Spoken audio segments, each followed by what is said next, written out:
Student को क्या आता है जो जॉब मांगेंगे? स्टूडेंट को आता ही क्या है? इस क्लास में इतने लोग बैठे थे, छोटी छोटी बातें मैंने पूछी, हार्कोर्ट बटलर के बारे में पूछा, 3-3 साल से एग्रीकल्चर यूनिवर्सिटी में बैठे, कुछ नहीं पता इनको। इनको कौन जॉब देगा? इनको कौन जॉब देगा बताओ? ये 3 साल से उस कैंपस में रह रहे हैं, इनको पता ही नहीं। इनको कर्पूरी ठाकुर के बारे में पता नहीं, इतना बड़ा बड़ा हॉस्टल के बाहर लिखा कर्पूरी ठाकुर छात्रावास, इन्होंने पता ही नहीं किया। ये गोल्ड फ्लेग छोटी लिए टहल रहेगी, अबे साले ये डिस्कस कर रहे हैं कि यार वो जो है कैटरीना कैफ की यार विक्की कौशलवा से शादी हो गई। ये अपने आप को विक्की कौशल से ज्यादा स्मार्ट मान रहे हैं। दुख कौन जताता है? जो किसी से अपने आप को किसी से अच्छा समझे। एक भाई साहब से फोन करके कह रहे यार कैटरीना कैफ की शादी विक्की कौशल से हो गई। हमने कहा होने दो, तुम्हारी तय हुई थी क्या? नहीं नहीं यार, तुमको क्या दिक्कत है? नहीं नहीं वो नहीं, तो तुमको प्रॉब्लम क्या है? ये देश कैटरीना कैफ की शादी के लिए परेशान है।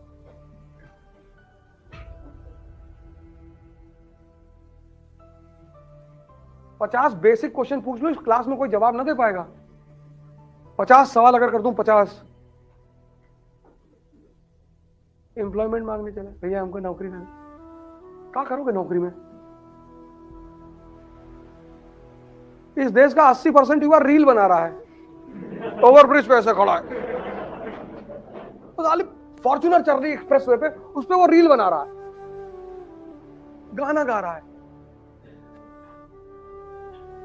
जहां देखो वहां सेल्फी खींच रहा है। कहीं भी कुत्ता देख लिया, कुत्ते के साथ खींच लिया, कहीं पेड़ देख लिया, पेड़ के साथ खींच। उसको पता ही नहीं करना क्या है। YouTube में तुम देखो कुछ वीडियोस ऐसी पड़ी है जिसमें 10-10 करोड़ व्यू है। सेक्स कब नहीं करना चाहिए देखे जा रहे हैं। अच्छा, कितना व्यू है? 20 करोड़। और वही बगल में गीता का प्रवचन डाउनलोड है, उसका व्यू है 1.2 और ये देश कह रहा है कि हमारे राजनेता चोर हैं। तुम्हारे राजनेता बहुत अच्छे, तुम चोर हो। और इनसे कह दो तो ये बुरा मान जाते हैं, यार वो जो है बेइज्जती कर रहे फालतू में जो है।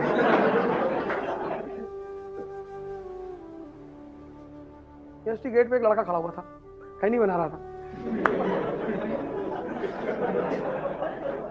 हमने कहता रहा, देखा हमको, समझ तो गया, तो हम बुलाए तो ऐसे धीरे से छोड़ दिया। हमने कहा तंबाकू का जो खेती होती है पहली बार दुनिया में कहां हुई? नहीं, हम थोड़ी खा रहे थे सर। उनके बेटा झूठ मत बोलना कि तुम्हारे हाथ पे चूने का दाग लगा हुआ है। और तुम्हारा तंबाकू खाना बुरा नहीं है, तुमको तंबाकू के बारे में कुछ नहीं पता। कितने जाहिल आदमी हो तुम। खाओ, कम से कम तंबाकू के बारे में तो जानो। रगड़ो यारो, 15 साल से रगड़ो, पता ही नहीं कहां बन रही तंबाकू।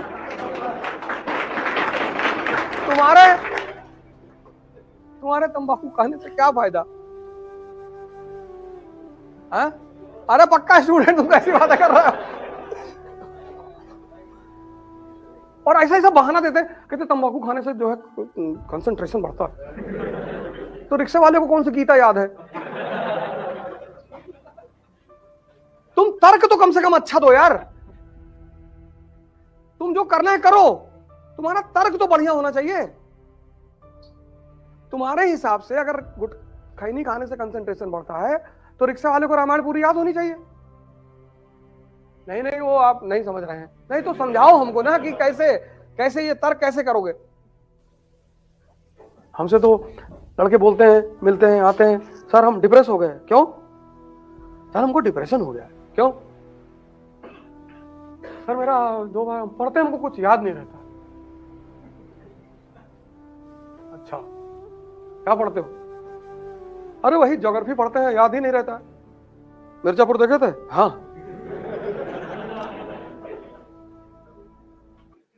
काका काका सुनाओ।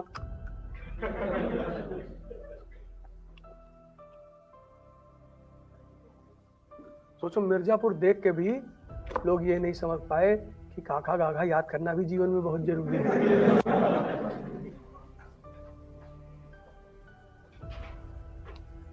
नशा मत करो, मत करो, क्योंकि अब ये देश तुम्हारे ऊपर है। तो नशा क्यों करते हो तुम? अब मेन मुद्दा हुआ कि तुम नशा क्यों कर, ये यूथ नशा क्यों करता है यार?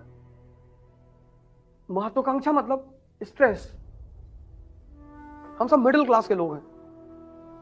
किसी के घर में बहनें होंगी, उनकी शादी करनी होगी, पापा की एक सीमित सैलरी होगी, पापा का 5 साल बाद रिटायरमेंट होगा,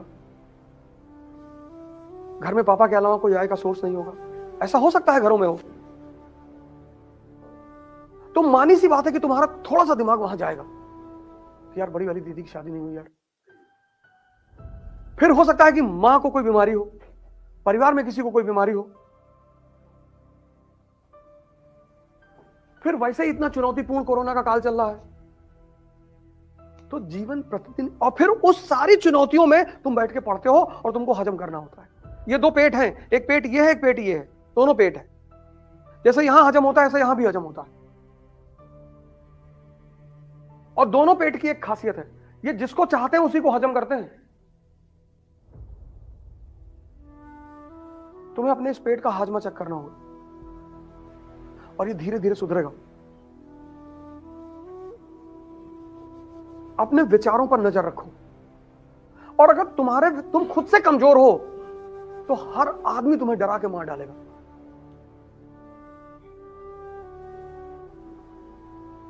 नशा क्यों नहीं करना है? अब एवरीडे स्ट्रेस, हर दिन स्ट्रेस, पढ़ना है, परिवार, नौकरी, पैसा, बच्चों की शादी, भाई फला, बहुत सारी चुनौतियां, एवरीडे स्ट्रेस। अब यार अगर तुम उस स्ट्रेस को रिलीज नहीं करोगे ना, तो तुम महीने भर पागल होगे। तो सबसे आसान तरीका है नशा।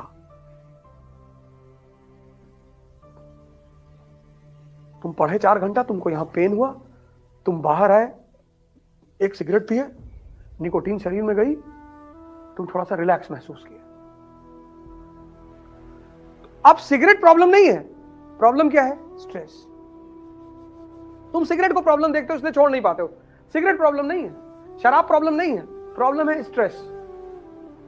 तुमने सिगरेट और शराब को अपने स्ट्रेस को रिलीज करने का माध्यम बना लिया है, तो वो तुम्हारे लिए दवा हो गई है। तो जब जब तुम स्ट्रेस में आओगे, तो या तो तुम सिगरेट ढूंढोगे, या तुम शराब ढूंढोगे, या तुम खैनी ढूंढोगे, कुछ ढूंढोगे। तो अगर उस स्ट्रेस को संवैधानिक रूप से बाहर निकाल दिया जाए, 3 प्राणायाम, भस्त्रिका, कपालभाति और अनुलोम विलोम, 2 मिनट से शुरू करो, बस सिर्फ 2 मिनट, इससे ज्यादा नहीं, 2 मिनट। पहले दिन देके घंटा कर लिए, किडनी पलट जाएगी।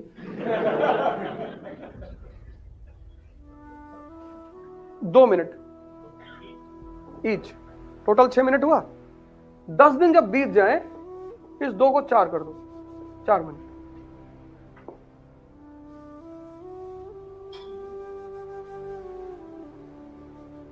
और मैक्सिमम इन तीनों को 1 घंटे तक पहुंचा दो, मतलब तीनों मिला के 1 घंटा, हाँ 20-20 मिनट बस।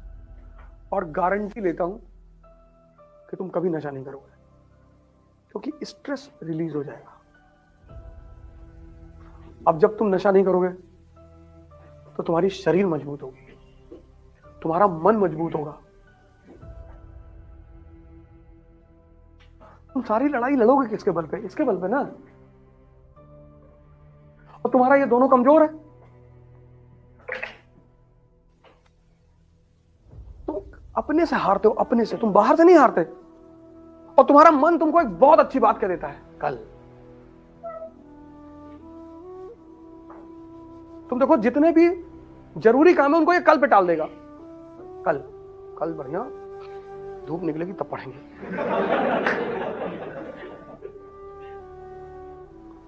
पर डे किसी चीज को कल पे मत टालो। तुम सोच लो कि मेरी जिंदगी बस आज है, कल है ही नहीं। मुझे आज पढ़ना है, मुझे आज ध्यान करना है, मुझे आज, कल है ही नहीं। तुम बस एक चीज को डिलीट मार दो, कल को। तुम सोच लो मेरी जिंदगी बस आज है, आज, कल है ही नहीं। कल को तुम डिलीट मार दो। इसलिए जितने अच्छे काम है मैं आज करूंगा और जितने गैर जरूरी काम है वो मैं कल करूंगा।